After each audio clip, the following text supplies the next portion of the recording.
Safitri. Saya bertugas di UPTD SDN Negeri 3 Girimulyo, Kecamatan Margas Kapung, Kabupaten Lampung Timur. Dalam kegiatan ini, saya berperan sebagai observer ataupun supervisor, serta rekan saya yang bernama Saya Ani Widiawati. Saya dari UPTD SDN Negeri 3 Girimulyo, Kecamatan Margas Kapung. Assalamualaikum Bu Unke. Waalaikumsalam warahmatullahi wabarakatuh. Gimana Bu Ani? Ya, begini Bu, saya ini mau konsultasi. Saya mau melakukan kegiatan observasi untuk pembelajaran yang akan saya lakukan. Begitu Bu. Iya, Bu Ani wali kelas. Saya wali kelas 4 Bu. Oh, kita sudah menggunakan kurikulum 13 ya Bu Ani ya. Kira-kira Bu Ani akan melakukan kegiatan pembelajaran itu untuk mata pelajaran apa Bu Ani? Ini rencananya saya akan melakukan pembelajaran itu untuk mata pelajaran IPAS Bu. IPAS ya. Kira-kira dalam mata pelajaran IPAS nanti tujuan pembelajarannya apa Bu Ani? Tujuan pembelajaran itu saya tuh ingin mengetahui biar anak-anak itu bisa mengetahui, kemudian mengidentifikasi apa saja bagian tumbuh-tumbuhan itu dan fungsinya begitu. Jadi tujuan Bu Ani adalah agar anak-anak tahu fungsi dan bagian-bagian tumbuhan yang ada di sekitar ya Bu Ani. Lalu kira-kira Bu, strategi yang Bu Ani lakukan nanti selanjutnya bagaimana Bu Ani? Saya itu begini Bu, saya itu nanti akan memberikan anak-anak itu, membagi anak-anak itu menjadi 3 kelompok begitu dulu. Nah, kelompok pertama itu saya memberikan materi itu berupa video. Kemudian yang kelompok kedua itu nanti saya akan memberikan materi pembelajaran itu menggunakan alat yang berupa alat langsung, misalnya tumbuh-tumbuhan langsung begitu. Nah, yang ketiga itu adalah saya akan memberikan mereka itu juga berupa menggunakan gambar begitu. Jadi Bu Ani ini akan membagi anak-anak jadi 3 kelompok sesuai dengan gaya belajar mereka, antara lain kinestetik, auditory, dan visual. Seperti itu ya Bu Ani. Oke, jadi apakah Bu Ani sudah mengetahui gaya belajar anak-anak tersebut? Iya. Sudah ya, sudah didiagnosis sebelumnya ya. Lalu metode yang digunakan seperti apa Bu? Saya itu nanti begini Bu, saya akan melakukan beberapa metode ya Bu ya. Di antaranya yaitu diskusi, kemudian anak-anak itu nanti saya berikan tugas, jadi mereka nanti mengerjakan secara kelompok itu dulu. Kemudian nanti anak-anak itu juga nanti akan saya ajak untuk bermain lah ya untuk dalam pembelajaran itu. Oke. Lalu kira-kira kegiatan itu akan Ibu lakukan dalam beberapa hari ini atau 1-2 hari atau dalam minggu-minggu ini? Rencananya saya besok Bu nih kan. Besok sudah siap. Iya, Jadi sudah semua perangkat, media, metode, semuanya perangkat sudah disiapkan. Siap. Oke, jadi apabila semuanya sudah siap, insya Allah besok saya akan datang mengamati Bu Ani melakukan kegiatan pembelajaran. Nanti saya akan observasi. Mudah-mudahan semuanya lancar ya Bu Ani ya. Terima kasih Bu Nike. Sama-sama. Assalamualaikum Bu Nike. Waalaikumsalam. Assalamualaikum warahmatullahi wabarakatuh anak-anak. Waalaikumsalam warahmatullahi wabarakatuh. Anak-anak, hari ini kita akan memulai pelajaran ya. Pelajaran kita berjalan dengan lancar. Kita berdoa dulu ya, yang akan dipimpin oleh Gibran. Siap.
bagian tubuh, tumbuhan, dan fungsinya. Kelompok yang ketiga nanti menggunakan tanaman asli, yaitu tanaman seledri.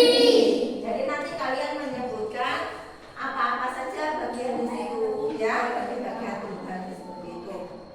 Anak-anak kalian sudah memperoleh ya, di depan kalian adalah alat-alat yang kalian gunakan untuk kalian belajar hari ini. Abi, ya. Sekarang ibu akan membagikan kertas lembar kerja untuk anak-anak semua.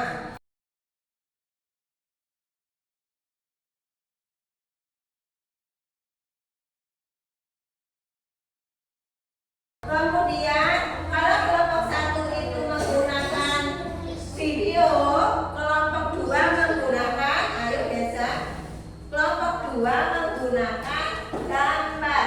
Jadi ini ada bagian tumbuhan, ini ada fungsinya, ya. Ini sudah ada anak panahnya, nomor 1 apa, nomor 2 apa, nomor 3 apa. Nanti kalian ini ditempelkan di sini, misalnya nomor 3 ini. Nanti apa di sini fungsinya? Nanti? Nah, nanti kalian bekerja sama ya. Nah, kemudian yang kelompok 3 ini ada tumbuhan seledri. Ini ada tumbuhan seledri, ya. Tumbuhan seledrinya, kemudian nanti kalian perhatikan di situ ada apa saja, ya, ada apa saja. Misalnya ada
tumbuhan, tapi besok kita membahas tentang bentuk-bentuk daun.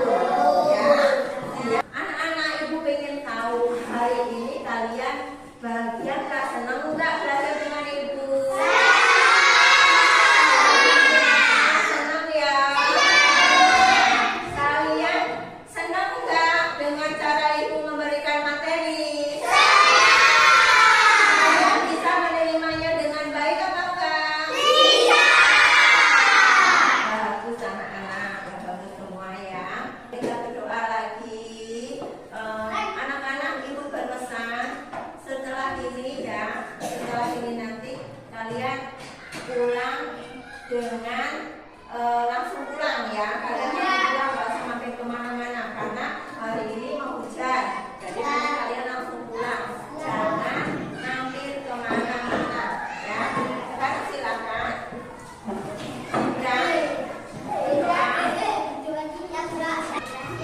Assalamualaikum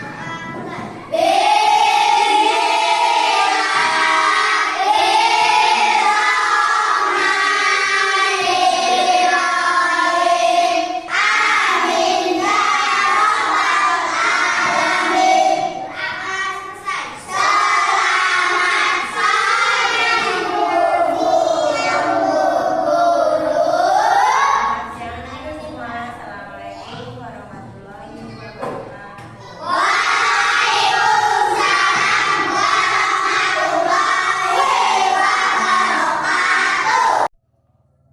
Assalamualaikum Bu Ani.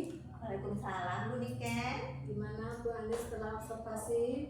Alhamdulillah lega Bu. Nah, ini kan ya Bu Ani, kita kemarin sudah melaksanakan pra-observasi. Hari ini Bu Ani sudah melaksanakan kegiatan observasi dan saya mengsupervisi ya apa yang telah Bu Ani lakukan di dalam kelas, serta kita akan melaksanakan pasca observasi Bu Ani. Jadi tujuannya pasca observasi ini membantu Bu Ani melakukan refleksi pembelajaran yang telah Bu Ani lakukan tadi di kelas. Selanjutnya, rencana tindak lanjut selanjutnya apa yang akan Bu Ani lakukan ke depannya, seperti itu. Jadi perasaan Bu Ani merasa Senang dan lega Senang sudah dan melakukan pembelajaran. Oke, jadi Bu Ani merasa sudah lega ya melakukan pembelajaran. Dan apakah tujuan pembelajaran yang Bu Ani lakukan tadi sudah sesuai dengan kegiatannya Bu? Ya, belum cukup memuaskan kalau menurut saya Bu. Jadi saya itu belum maksimal dalam melakukan pembelajaran itu begitu. Masih banyak kekurangan-kekurangan di dalam saya memberikan pembelajaran ke anak-anak semua begitu. Oke, nah kira-kira Bu Ani berapa persen Bu tadi ke waktu Bu Ani melaksanakan pembelajaran itu Bu? Kira-kira sudah mencapai berapa persen keberhasilannya? Ya sekitar 80% atau 20% ya. Targetnya? Ya sebenarnya 100% Bu. Oke, Gitu ya. intinya sempurna ya Bu Ani pengennya ya. sempurna, tapi ya banyak Iya. masih banyak kendala. Jadi sudah puas kan Bu Ani? Untuk saat ini ya cukup puas Bu untuk target 80% dulu lah gitu. Saya boleh tahu Bu Ani kira-kira di bagian mana yang kira-kira Bu Ani tadi kurang puas dalam waktu pembukaan, terus kegiatan inti, atau kan di bagian penutupnya Bu Ani yang menurut Bu Ani kurang puas? Kalau saya itu di bagian intinya Bu. Di bagian intinya. Jadi kadang-kadang kita itu masih agak kesulitan dalam manajemen anak gitu. Jadi namanya anak-anak kita itu kadang-kadang semaunya ya Bu ya. Jadi kelas 4 itu masih banyak yang kecil-kecil gitu. Jadi mereka itu untuk apa tuh namanya mengaturnya gitu kita itu masih agak susah. Jadi ya gitu. Jadi ada tiga anak yang Iya. mungkin tidak sesuai dengan apa yang kita harapkan. Oke Bu Ani, kira-kira hal yang apa yang sudah Ibu terapkan dalam pembelajaran tadi dan apa yang perlu Ibu tingkatkan dalam pembelajaran tadi? Yang saya peroleh itu ya, jadi saya itu lebih ini Bu. Jadi saya itu lebih bisa mengetahui bahwa saya itu bisa mempraktekkan atau mempraktekkan masuk ke anak-anak bahwa pendidikan anak itu memang harus berpihak pada murid begitu Bu. Dan kemudian yang perlu saya tingkatkan itu dalam yaitu tadi dalam memanajemen anak itu supaya anak-anak itu lebih fokus di dalam pembelajaran begitu Bu. Oke, jadi itu tadi jawaban dari Bu Ani, dan saya di sini juga mempunyai beberapa catatan Bu. Dalam saya mengobservasi tadi, saya menganalisis kegiatan yang Bu Ani lakukan mulai dari pembukaan, kegiatan inti dan penutup. Jadi saya rasa sudah cukup baik. Bu Ani sudah menyampaikan tujuan pembelajaran dengan baik, dengan singkat-singkatnya, sesuai dengan strateginya, metodenya. Lalu Bu Ani juga memberikan anak-anak speaking yang menarik sehingga anak-anak bersemangat ya Bu Ani, serta sumbernya ya. Jadi pembelajaran tadi berdiferensiasi sudah sangat mengena sekali. Mungkin catatan sedikit Bu pada penutup, untuk refleksi, kita menanyakan perasaan anak Bu Ani sih. Tadi mungkin Bu Ani lupa, biasanya Bu Ani kasih mungkin tapi lupa ya karena grogi atau yang lainnya. Jadi pentingnya kita menanyakan perasaan anak setelah belajar. Apakah anak itu senang atau anak itu semangat. Kalau anak-anak senang kan pasti dia besok minta lagi, maunya seperti ini lagi Bu. Nah yang buat mereka senang itu apa belajar? Karena kita kan tahu pembelajaran itu harus berpihak pada murid. Jadi kita harus tahu anak-anak itu sukanya yang seperti apa. Jadi kalau anak sudah suka kan otomatis pelajaran yang diterima juga mudah mereka tangkap seperti itu Bu Ani ya. Oke, selanjutnya kira-kira Bu Ani rencana tindak lanjut ke depannya bagaimana? Apa yang ingin Bu Ani lakukan? Yang ingin saya lakukan adalah saya itu ingin menjadi pendidik yang lebih baik lagi ya Bu ya, supaya anak-anak itu mendapatkan hak-hak mereka itu lebih bagus lagi gitu, supaya anak kita itu menjadi anak-anak yang tidak kalah dengan sekolah yang berpotensi begitu. Kira-kira kapan Bu Ani itu akan dilaksanakan? Ya, secepatnya Bu. Oke, semangat ya Bu Ani, mudah-mudahan kedepannya pembelajarannya Bu Ani menjadi pemimpin pembelajaran yang dirindukan oleh siswa-siswanya. Mungkin itu saja, terima kasih untuk kegiatan hari ini. Saya Assalamualaikum warahmatullahi wabarakatuh. Waalaikumsalam warahmatullahi wabarakatuh. Motherfucking design all right now. Bring it down, bring it down, bring it down. I got 3 old thoughts.